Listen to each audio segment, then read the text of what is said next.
Traduction française pour une vidéo YouTube. Bonjour à tous. Aujourd'hui, on embarque pour un voyage fascinant à travers le Coran pour explorer comment il nous parle de la mesure du temps à travers la Lune et le Soleil.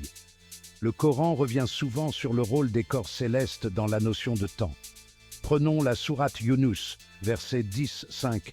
C'est lui qui a fait du Soleil une clarté et de la Lune une lumière, et il en a déterminé les phases afin que vous sachiez compter les années et mesurer le temps. Impressionnant, n'est-ce pas? Alors, comment ça marche exactement? Tout commence avec le cycle lunaire. Contrairement au calendrier solaire, basé sur la rotation de la Terre autour du Soleil, le calendrier lunaire se base sur les phases de la Lune. La Lune passe par différentes phases, de la nouvelle Lune à la pleine Lune. Chaque cycle dure environ 29,5 jours. C'est pour cela que le calendrier islamique, ou Hijri, est un calendrier lunaire. Chaque mois commence avec la nouvelle Lune et une année compte environ 354 ou 355 jours, soit à peu près 11 jours de moins que le calendrier solaire grégorien. Le cycle solaire, lui, est crucial pour mesurer les saisons. Il rythme les changements climatiques et la vie sur Terre. Le calendrier solaire grégorien, par exemple, compte 365 ou 366 jours, synchronisés avec le cycle des saisons. Mais le Coran ne se contente pas de mentionner ces cycles, il les relie à la création de calendriers et à la gestion du temps. Les cycles naturels de la Lune et du Soleil nous permettent d'organiser nos vies, que ce soit pour les prières, le jeûne du Ramadan ou les célébrations comme l'Aïd.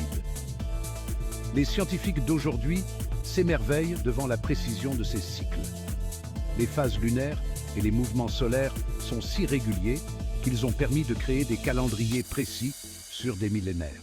Par exemple, les astronomes utilisent les éclipses lunaires et solaires pour affiner la mesure du temps et mieux comprendre les changements dans la rotation de la Terre.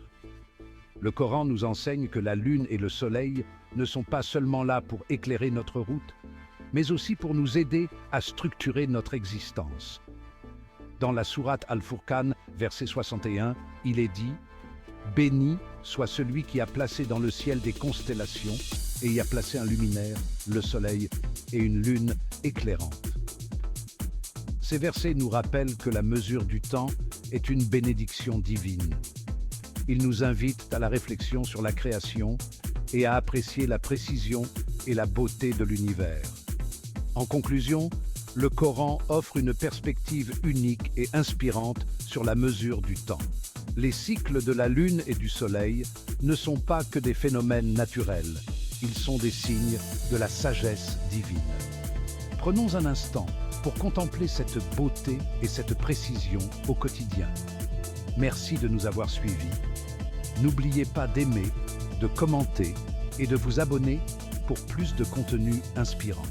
À bientôt.